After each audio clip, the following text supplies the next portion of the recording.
bíblica en esta mañana, en Tito capítulo 1 del 5 al 16. Recuerden que la semana pasada estuvimos dando una introducción a la epístola a Tito. Estamos haciendo una serie expositiva. Y en esta introducción estábamos diciendo que Pablo en su última visita había dejado a Tito en Creta para que él estableciera el gobierno eclesiástico de las iglesias y también que ordenase presbíteros, o sea, que ordenase pastores, que estuviera estableciendo pastores por cada ciudad. Dice claramente que no hay mención de diáconos en la carta, lo cual no significa que no lo fuera a hacer, pero parece que la necesidad más urgente y más apremiante era encontrar pastores primero. Dice Pablo ahora continúa por carta las instrucciones que había dado a Tito en persona sobre los requisitos de los ancianos, las gracias que asientan a los viejos, a los jóvenes, a las mujeres, y les advierte de las especulaciones inútiles que tanto abundaban en Creta. También les recuerdo que en los versículos del 1 al 4, que es la salutación de la carta, estuvimos predicando el domingo pasado, exponiendo que en la propia salutación Pablo les recuerda a Tito cuál era la fe en común que ellos tenían. Recuerdan que él decía la común fe, o sea, ellos tenían algo en común, y esa fe no solamente es que creían, es que tenían la misma doctrina, señalando que cada uno de nosotros fue alcanzado a causa de la promesa intratrinitaria. ¿Recuerdan?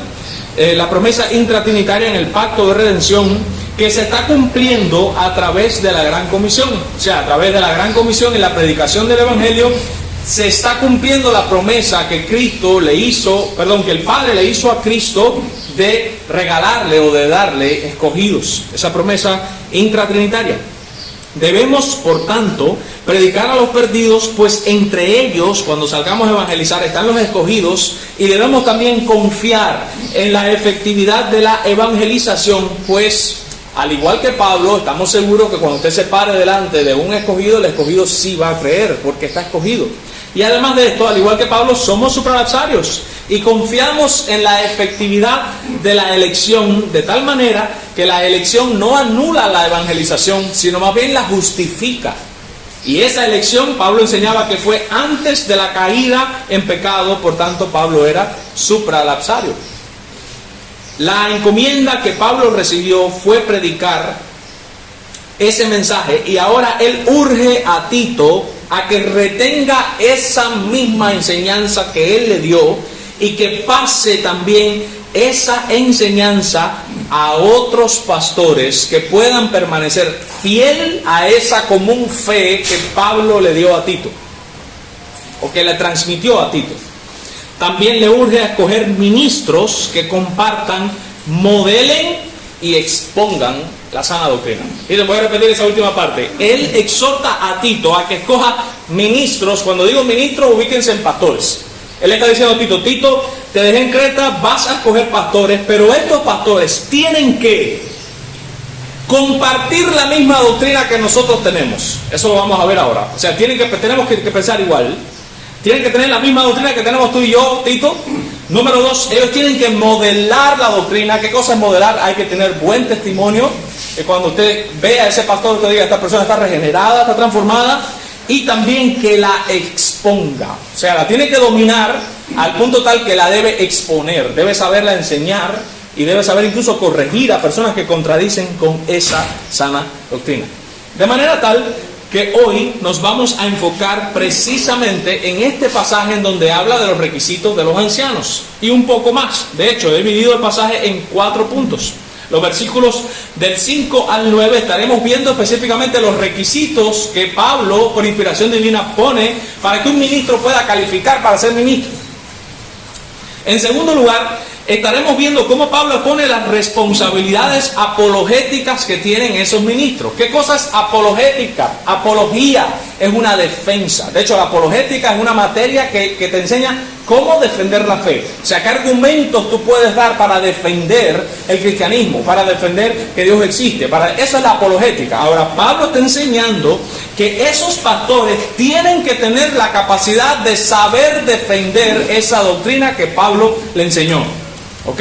El tercer punto, que está desde el versículo 12 hasta el 14, Pablo hace algunas recomendaciones de cómo se debe lidiar con los falsos maestros Y en los versículos 15 y 16, él termina proveyendo unas características por las cuales Tito va a poder identificar a estos falsos ministros y a estos falsos maestros. ¿Ok?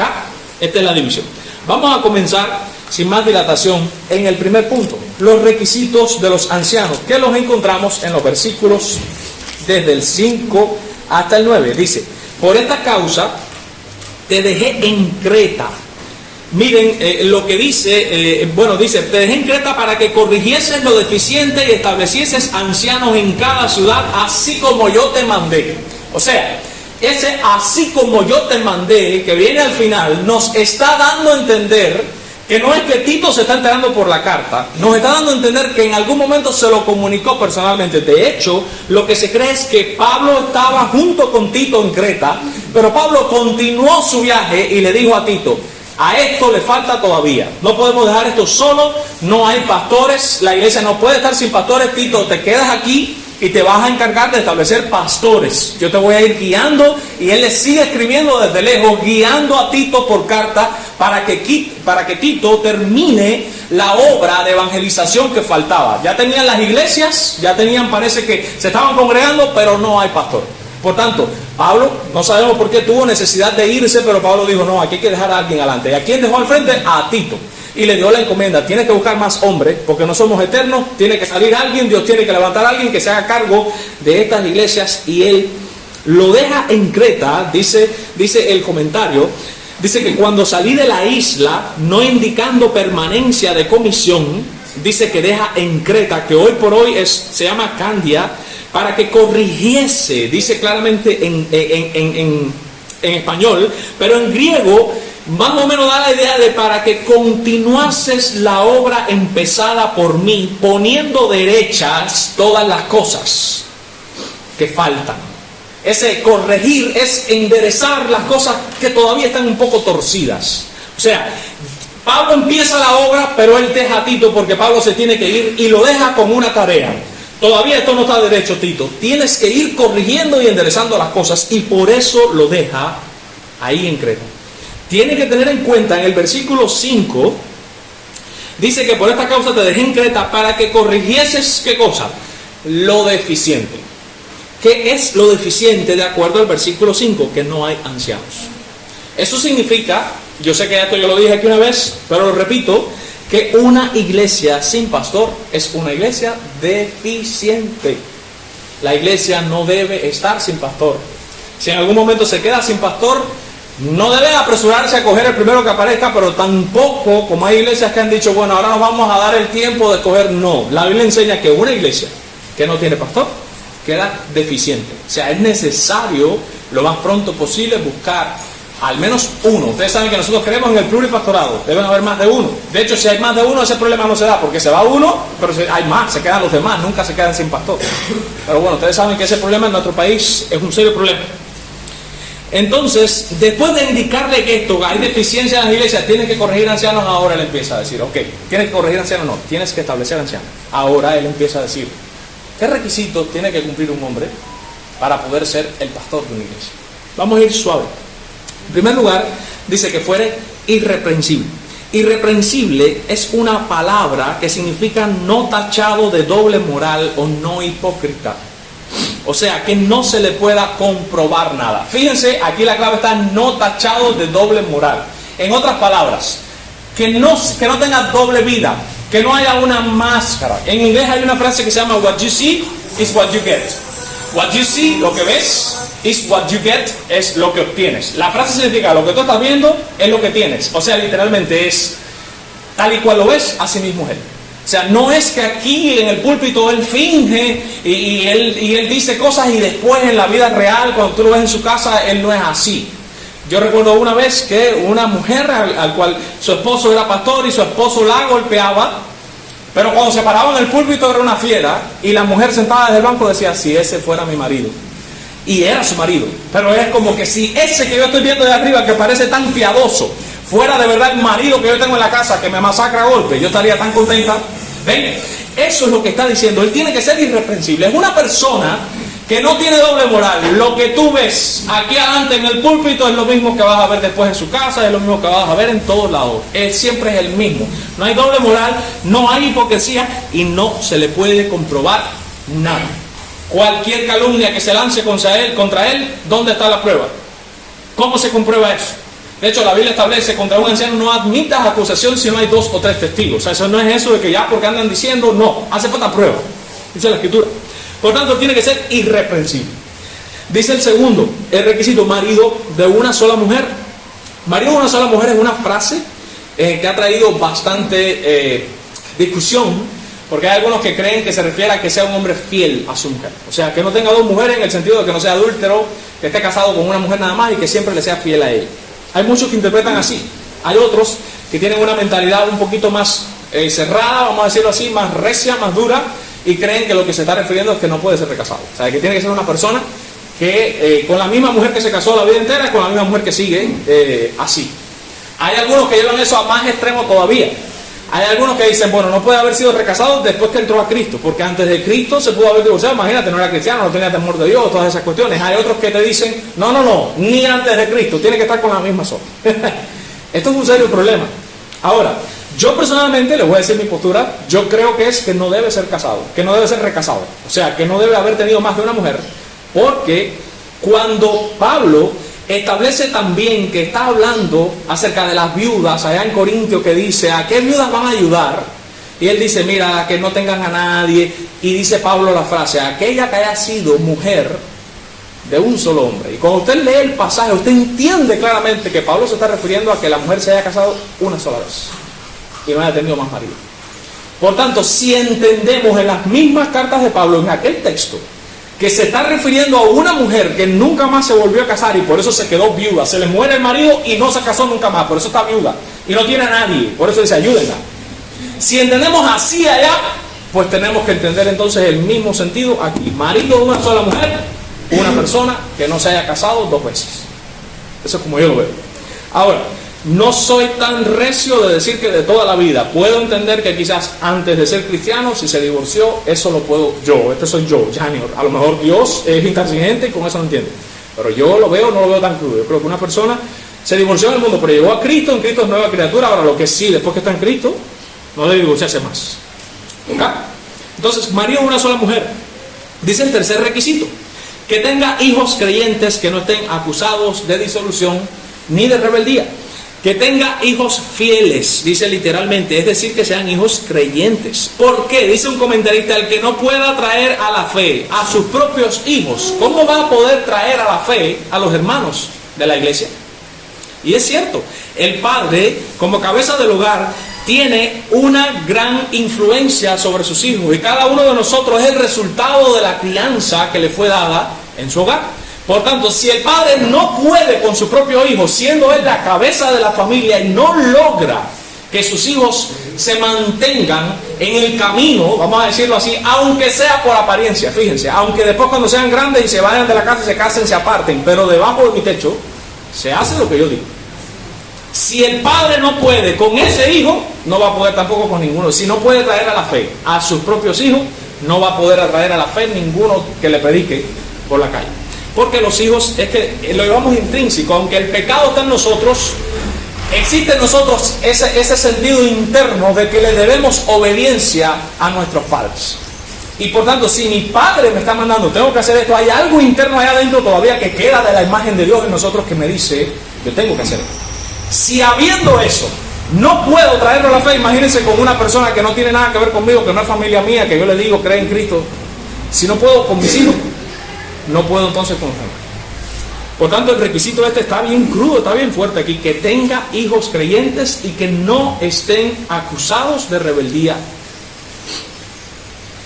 Sigue el próximo requisito, dice, porque es necesario, y mírenlo aquí, es necesario, esto es algo que no puede faltar, que el obispo sea irreprensible, vuelve de nuevo la frase, que no tenga una doble moral, pero ahora te va a decir un aspecto de esa parte, de esa irreprensibilidad.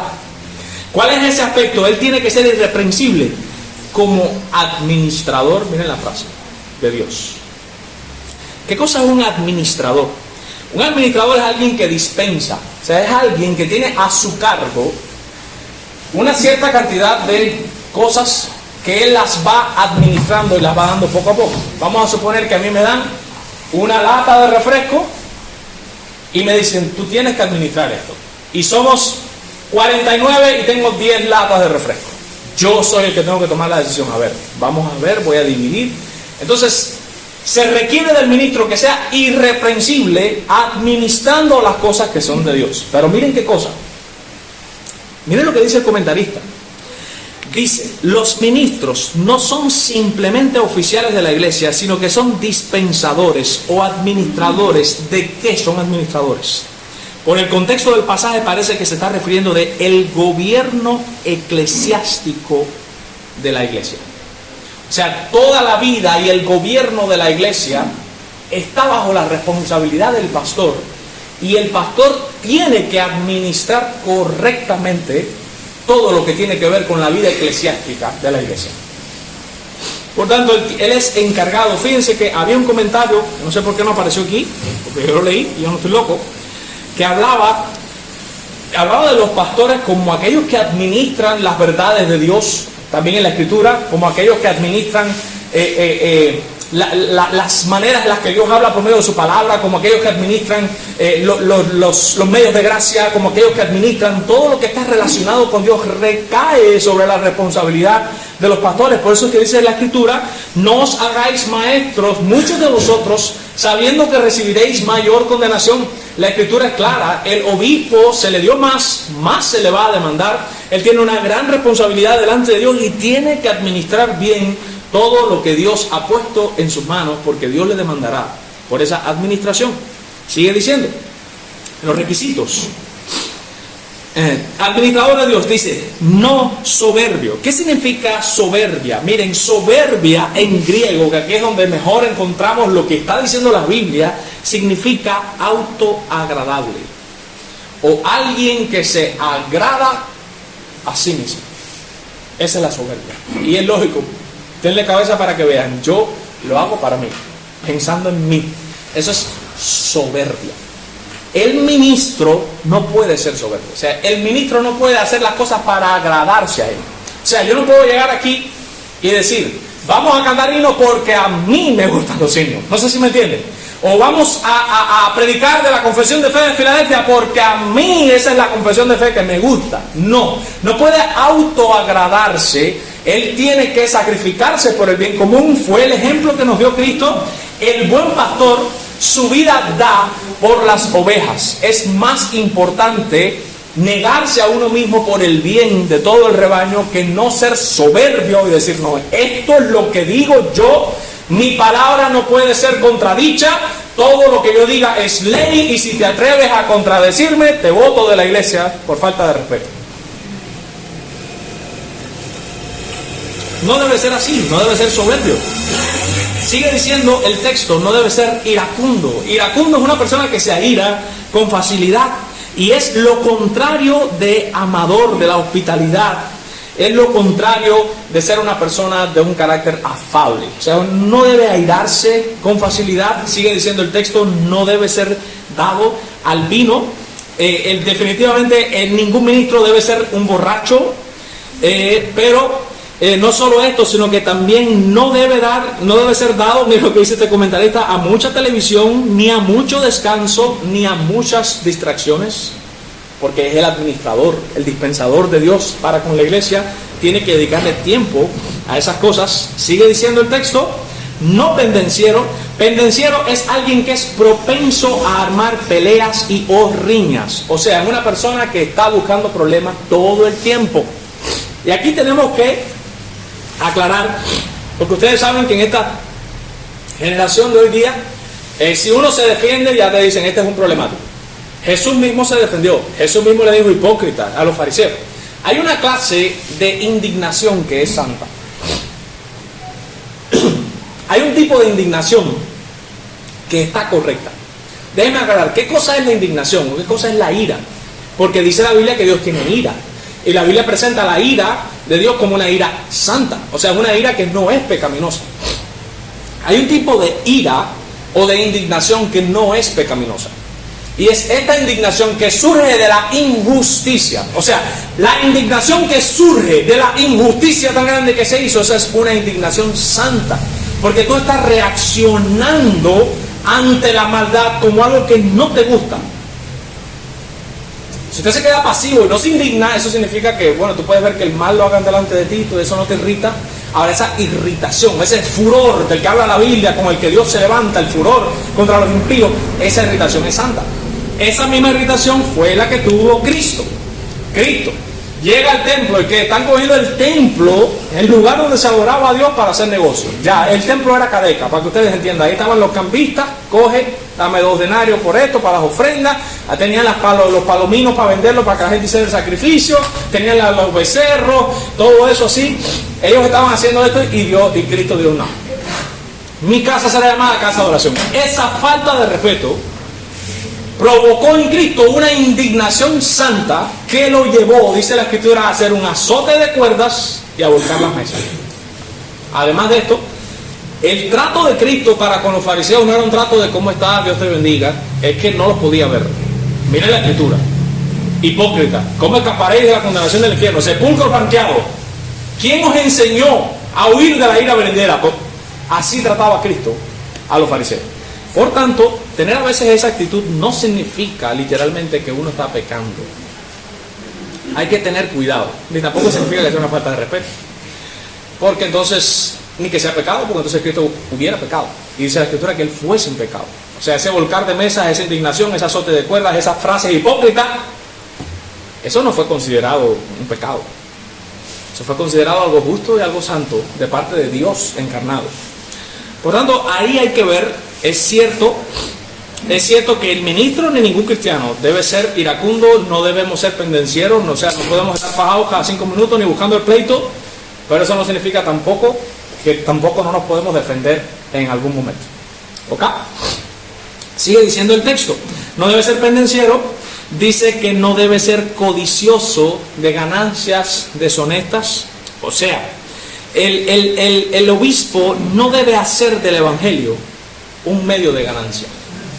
No debe aprovecharse de la iglesia para que la iglesia le pague todos sus gastos, para que la iglesia le compre ropa, para que la iglesia le dé el dinero para los regalos de, no sé, del cumpleaños de los hijos. No debe usar el evangelio y el cristianismo como un medio de ganancia propio. No es ese el objetivo. Dice también que no debe ser codicioso de ganancias deshonestas, sino que debe ser hospedador. ¿Por qué se pone esto? Hay que entender un poco aquí el contexto. En este tiempo había misioneros que iban de lugares a lugares, como por ejemplo Tito, el mismo Pablo también, que iban predicando el evangelio. Y entonces se le estaba pidiendo a los hermanos en la fe que acogieran y que hospedaran a esos misioneros. De hecho, en un pasaje, no recuerdo si es en Judas, donde él dice, porque muchos hospedaron ángeles sin saberlo. ¿Se dan cuenta? Se necesitaba ser hospedador, porque estas personas no tenían dónde quedarse. Y aquí se está hablando de que el ministro obviamente debe cooperar con la causa del reino.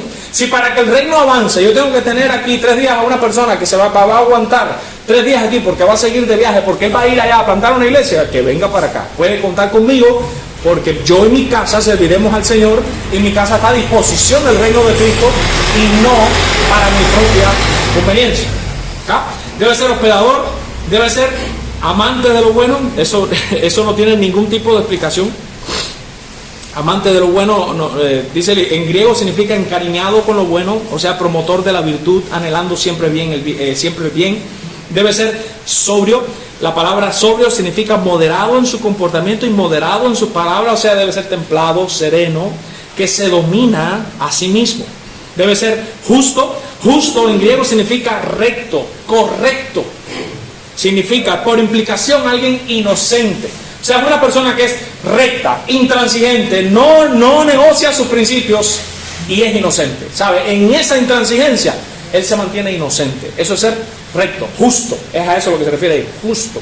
El justo florecerá como la palmera. A eso se refiere, a alguien que es recto, intransigente e inocente. Sigue diciendo, santo. Ustedes saben que la palabra santo tiene que ver con consagración. Alguien que está consagrado, alguien piadoso, alguien pío. Recuerden que le enseñé la palabra, alguien pío, alguien que es devoto, debe ser dueño de sí mismo, o sea, debe tener templanza, alguien continente, alguien que tenga sus pasiones, su lengua, sus manos y sus ojos bajo el dominio, y debe ser retenedor. Miren este versículo, es el versículo 9. Aquí, miren esto, miren el bombazo que va a soltar Pablo en este requisito que no está en Timoteo, porque casi siempre se citan los de Timoteo 3, pero tenemos Tito 1 también. Es el versículo 9 que debe ser retenedor de la palabra fiel, tal como ha sido enseñada. Grábense esa frase, tal y como ha sido enseñada. Son un símil, ahí hay una comparación. O sea, él tiene que retener la palabra, o sea, el conjunto de doctrinas, la enseñanza que él tiene, él la tiene que retener tal y cual se la enseñaron. O sea, no es que yo entiendo que aquí, no es lo que tú entiendas, es lo que dijeron los apóstoles. Hay que retener esa enseñanza apostólica sin añadirle, sino que es lo que ellos dijeron, y punto. Retenedor de la palabra que es conforme a la doctrina. Literalmente en griego dice la palabra que es según la enseñanza que has recibido ese ministro.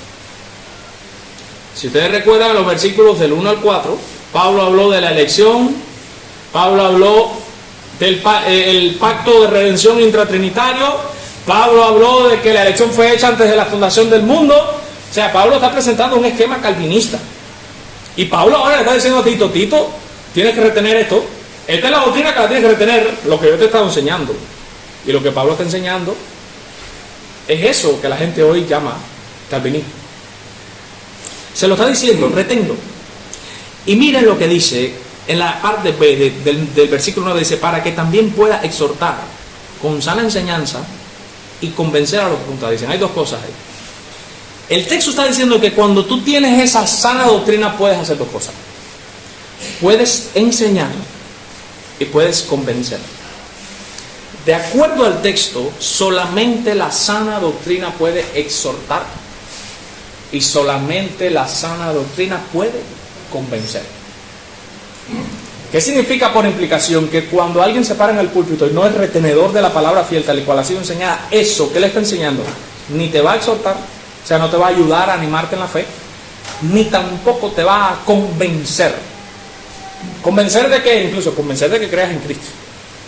Por eso es que hay tantas iglesias así, llenas de gente, y como no se predica el evangelio, la gran mayoría de ellos no ha conocido a Cristo verdaderamente.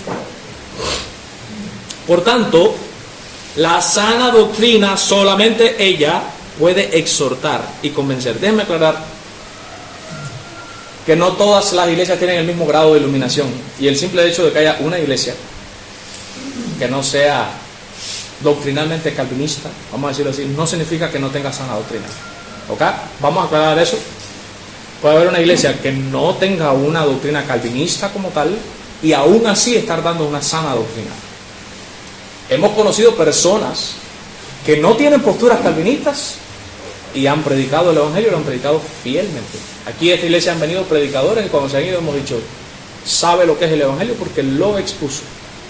Aquí lo hemos comentado. Entonces, esto sí lo tengo que dejar claro porque no quiero que nos vayamos a creer que somos nosotros los únicos que tenemos de verdad la última Coca-Cola en el desierto. ¿Ok? Tenemos que ser humildes en ese aspecto porque Dios resiste a los soberbios y le da gracia a los humildes. Ese es el primer punto. Ahí terminan los requisitos que se le exige a una persona, a un hombre en este caso, para que pueda ser pastor. Ahora vienen en los versículos 10 y 11 las responsabilidades apologéticas que Dios espera de esos ancianos. Responsabilidades apologéticas, o sea, este anciano tiene la responsabilidad de saber defender la fe y la tiene que defender. Miren el versículo 10, dice, porque hay aún, y ese aún da a entender que quizás están dentro de las iglesias, porque judíos siempre ha habido, la gente de la circuncisión siempre ha habido. Pero ese aún, que significa todavía, yo no sé si ustedes saben, aún es sustituible por todavía, y más si tiene la tilde. Cuando usted vea aún con tilde, usted lo puede sustituir en el texto por todavía. O sea, yo puedo decir porque hay todavía muchos contumaces. ¿Lo ven? Y ese todavía me da a entender todavía dónde. Sí, pues en el mundo siempre ha habido eso, los judíos siempre han estado, todavía en nuestras iglesias hay muchos contumaces. Una persona contumaz es una persona problemática. Dice, habladores de vanidades. Esta es una de sus características, hablan vanidades. ¿Qué cosa es algo vano? Algo que está vacío. Te está diciendo una pila de palabras, pero no estás aprendiendo nada. Díganme, sean honestos o no, cuántas veces se han expuesto a una persona que dice, vamos a predicar la palabra, abre la Biblia, lee, y cuando usted sale por la puerta del templo, usted dice, ¿qué aprendí hoy? Y usted no sabe decir que aprendió. Y se hace una pregunta, ¿de qué habló el pastor hoy? Y usted se queda, no sabes, porque no hubo coherencia en la idea. Entonces sí, te habló cantidad, dijo una pila de cosas, pero usted no aprendió nada. Entonces, desafortunadamente, por eso hay personas que llevan 20 años en la iglesia y tú te le paras delante y le dices, ¿qué es el evangelio? Ellos mismos hacen un cortocircuito. No saben lo que es el evangelio. No es culpa de ellos, voy a aclarar. Es culpa del púlpito. Como bien decía alguien, el mayor problema de las iglesias hoy día es el púlpito. Es más el que se está parando aquí adelante que los que están ahí abajo. Porque se ha demostrado que las iglesias son bastante receptivas. Cuando son expuestas a la Biblia, siempre hay 2 o 3 que se paran y no están de acuerdo, pero siempre la gran mayoría de todas las iglesias, cuando son expuestas a la sana doctrina, generalmente terminan reaccionando y abrazando, terminan convencidos por la Escritura.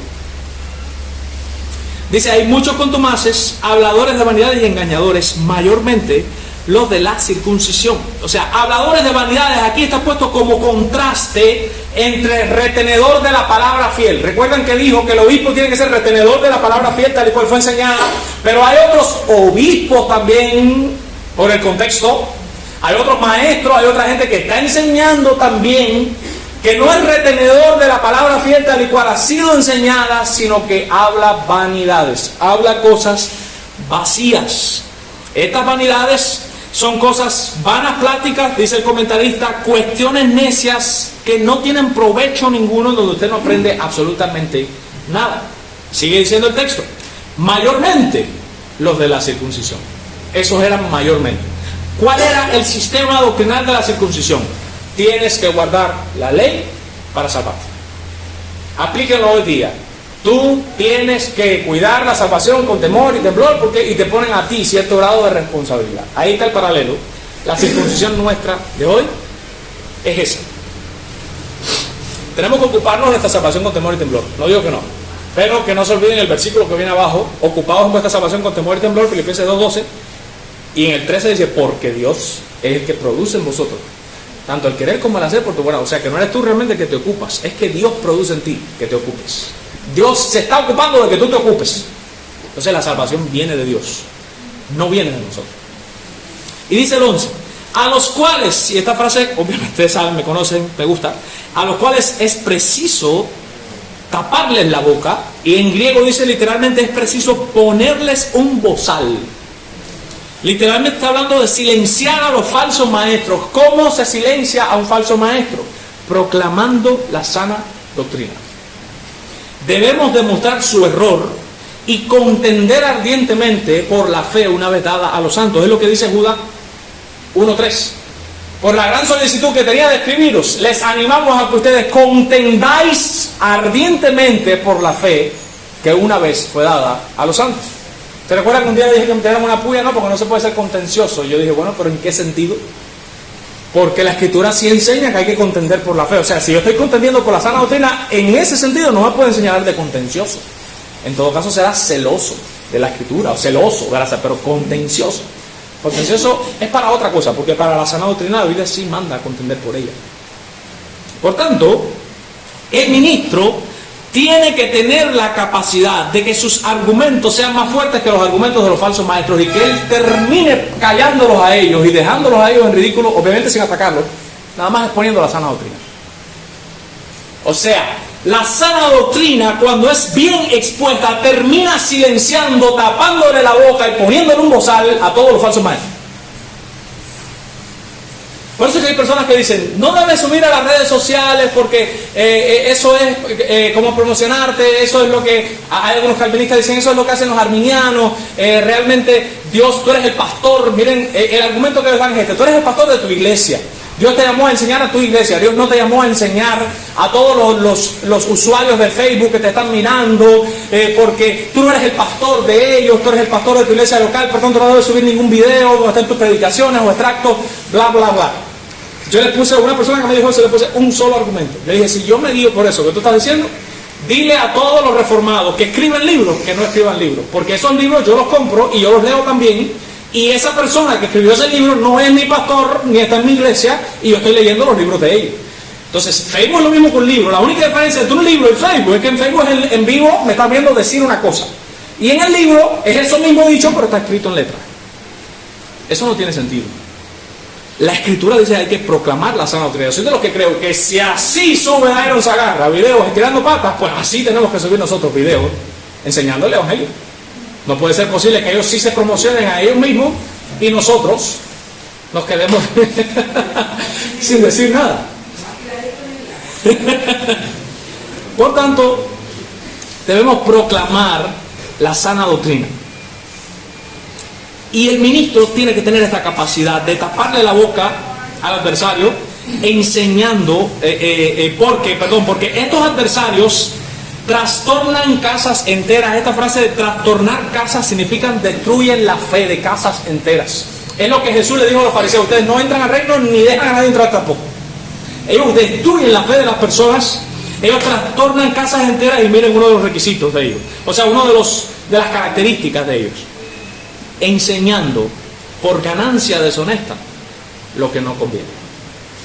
O sea, estos falsos maestros te dicen lo que tú quieres escuchar para sacar de ti provecho, un provecho monetario. Esa es una de las características de un falso maestro. ¿Qué tú quieres? Que te rasque el oído, que yo te diga lo que tú quieres escuchar. Yo te lo voy a decir. Pero cuando pase el platillo, tira la ofrendita, porque al final de la jornada yo soy tu animador, el que te levanta el ánimo soy yo. Tercer punto, versículos de 12 al 14.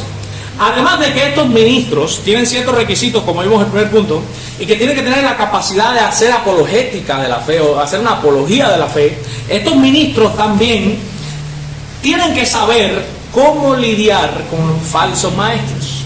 Miren los versículos del 12 al 14. Y aquí Pablo está hablando de un falso maestro, específicamente alguien, un falso profeta. Al parecer le está citando algún escrito, si mal no recuerdo. Dice, uno de ellos, su propio profeta, dijo, y cita ahora: los cretenses, siempre mentirosos, malas bestias, glotones ociosos. Y uno diría, si te lo quedas hasta ahí, y tú dices, no, Pablo va a decir, ¿vieron? Como los falsos maestros son unos faltas de respeto. Mira lo que Pablo dice aquí. Dice en el 13, este testimonio es verdadero. Este testimonio es verdadero, le está diciendo Pablo. ¿Sabe? Es verdad. El hombre es un falso profeta, pero dijo una cosa que era cierta. Es verdad que los cretenses son malas bestias, son siempre mentirosos, son glotones ociosos. Esto también nos dice que cada nación, cada etnia tiene sus propias características.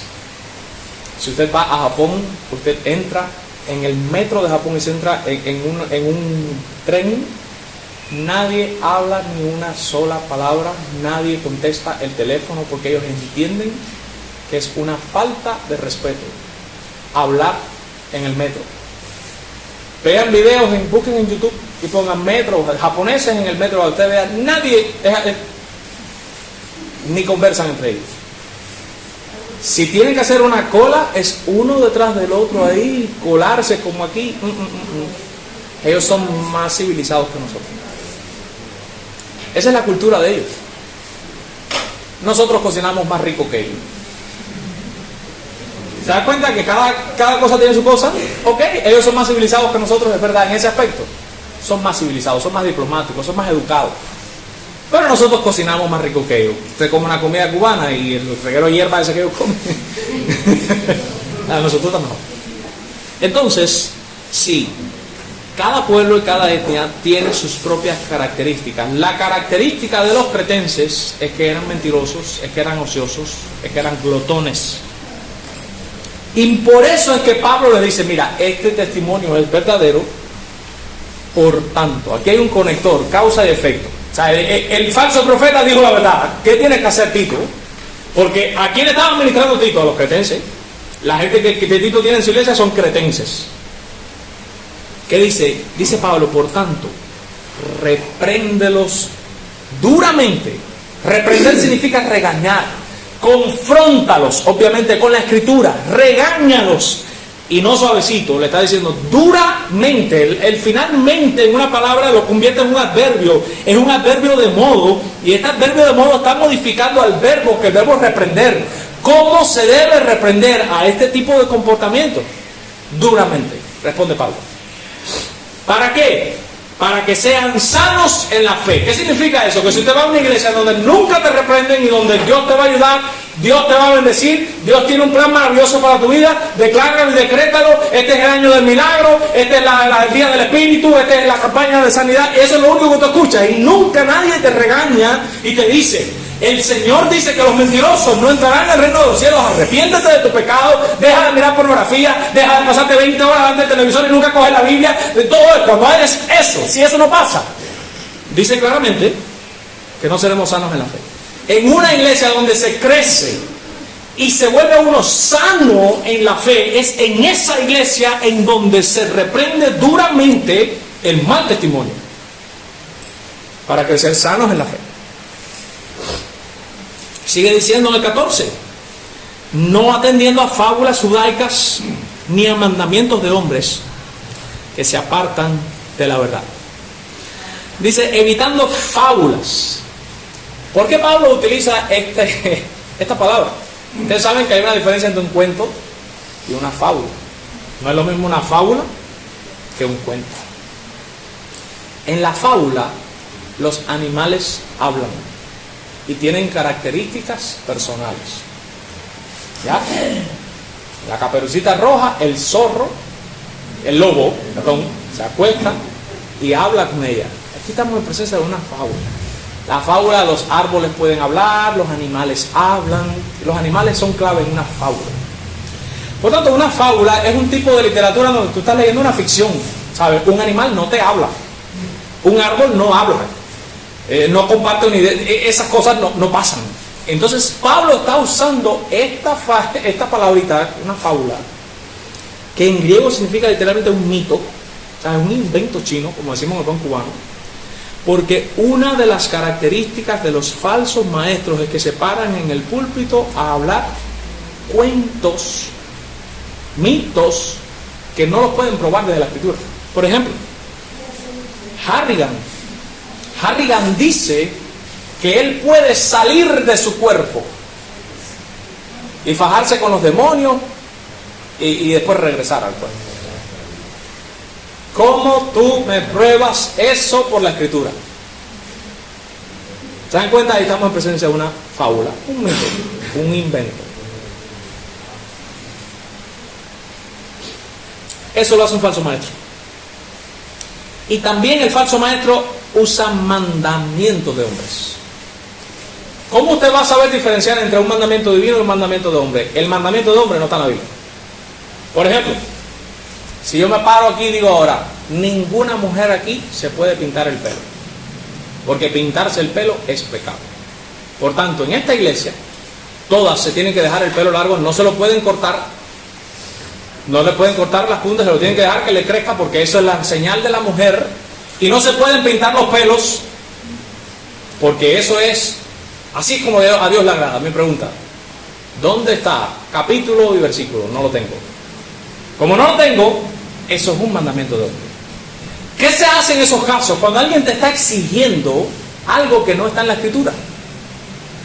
Dice el principio bautista de libertad de conciencia, que nosotros quedamos libres de esos mandamientos. ¿Qué significa eso? Usted no está en la obligación de obedecer. Si el pastor te dice, usted no se puede pintar el pelo, y tú dices, ¿dónde está en la Biblia? Usted se puede pintar el pelo. Y si él te dice, tú eres una rebelde, es mentira. Usted no es ninguna rebelde. El pastor, el que es un fresco, que se está tomando atribuciones que no le corresponden, porque solamente Cristo es el Señor de la conciencia. Solamente Cristo es el que te puede mandar a que no te cortes el pelo como se lo hizo Sansón. Sansón tenía un voto nazareno, no te lo puedes cortar. A Sansón. Dios, que es el Señor de la conciencia, le ordenó que no se la podía cortar. Pero yo no soy Dios. Yo no puedo pararme delante de ti. ¿Por qué te pintaste? ¿Por qué te hiciste rayito? ¿Por qué te cortaste? ¿Por qué? No.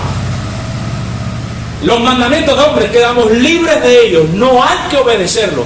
No estamos en la obligación delante de Dios de acatar ninguna orden humana. Y una de las características del falso maestro es que él no tiene un texto bíblico para justificar sus imposiciones. Y cuando te saca un texto bíblico, te lo saca fuera de contexto. Y por último, versículos 15 y 16 termina diciendo cuáles son las características de estos falsos maestros. Dice: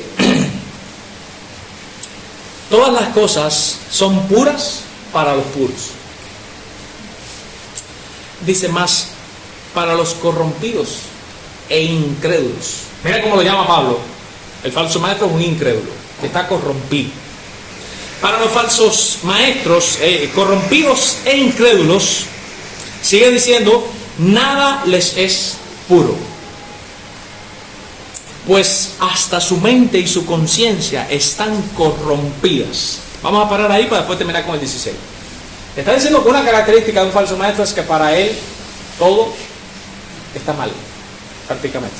Y específicamente hay que ubicarlo en el contexto. Él está hablando de que los principales problemas de la iglesia eran esos ministros, mayormente los de la circuncisión. ¿Qué te decía el de la circuncisión? Como había que guardar la ley, te decían, no te lo puedes comer puerco.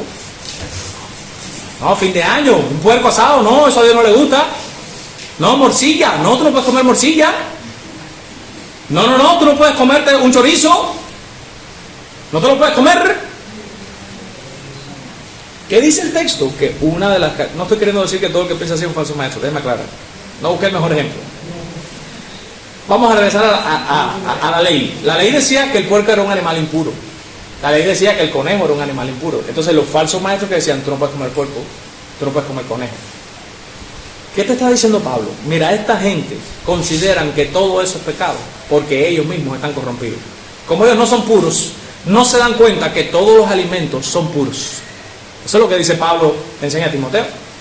Todos los alimentos son puros y nada es de desecharse porque con acción de gracia se santifica y se eleva a Dios, y la oración santifica el alimento.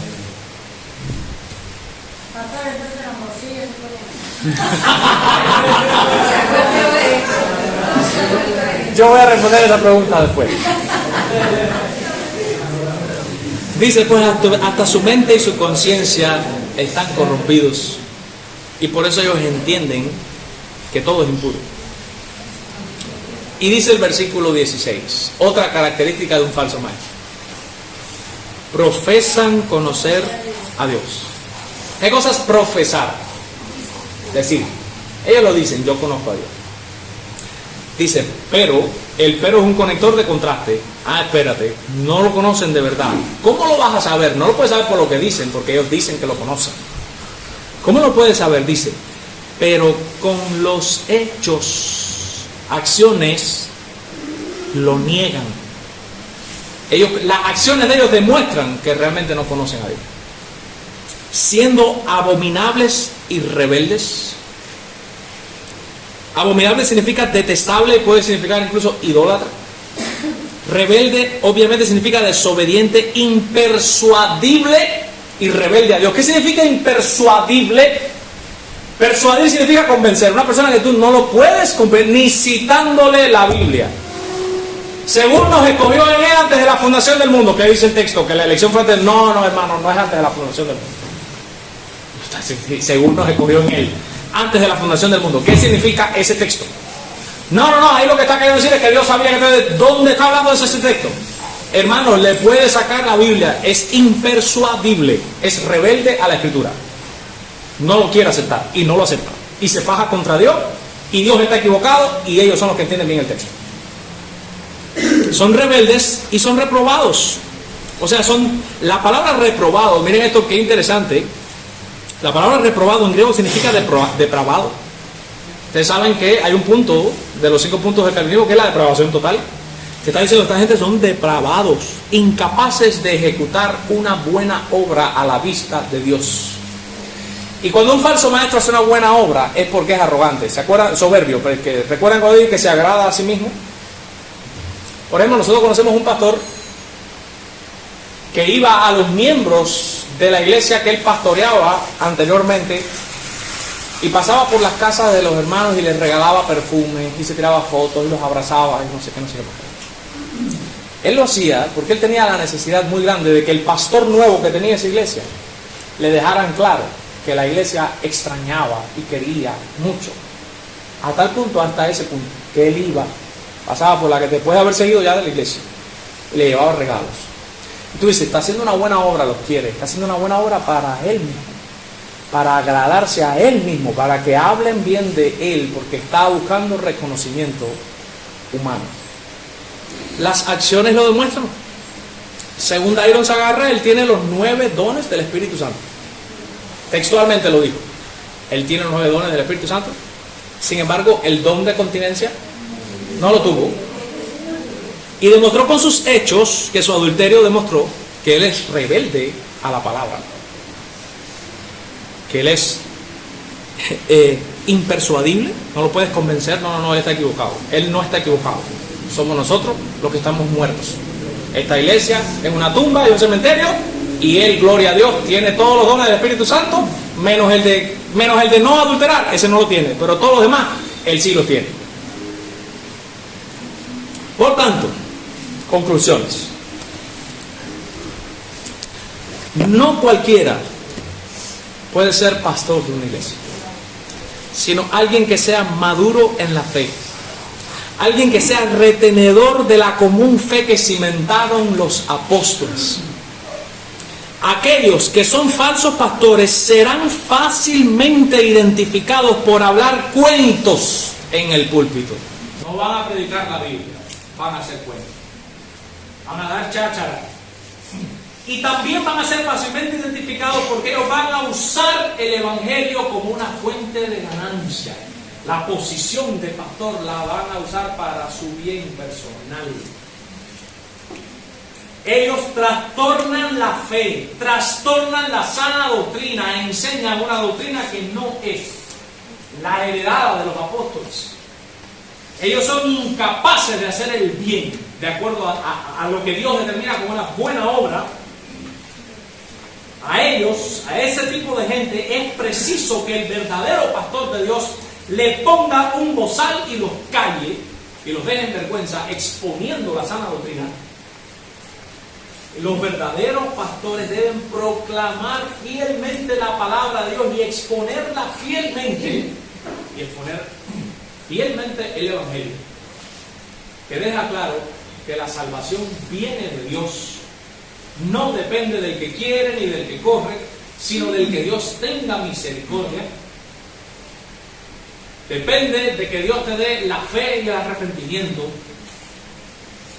Y lo único que te puedo decir como ser humano, porque la Biblia habla también de la responsabilidad humana, desde la perspectiva humana, tú dices, ¿cómo yo puedo obtener esa fe y ese arrepentimiento si es un don de Dios? Jesucristo mismo dijo que todo aquel que le pida al Padre que le dé el Espíritu, dice, no se lo negará. Así que todo aquel que va a Él, Dios no lo va a echar fuera. Si usted quiere asirse, asirse significa agarrar. Cuando usted coge una jarra por el mango, eso es asir la jarra. Eso es agarrar, coger la jarra. Si usted quiere asirse de esa verdad, crea en Cristo, arrepiéntase de sus pecados, pídale a Dios que lo perdone, que le dé la gracia, que le dé el arrepentimiento y que le dé la fe. Si usted de verdad va a Él, te puede ir convencido que Dios no te va a echar fuera. Dios te va a dar el Espíritu Santo. Creerás y serás santo. Señor, te damos gracias por la exposición de tu palabra. Ahora ruego que la bendigas, que nos ayudes, que por medio de ella crezcamos en la gracia y en la fe. Gracias, Señor. Y te ruego, Señor, que para tu propia gloria sea usada y aplicada en nuestras vidas por tu Espíritu Santo. Amén.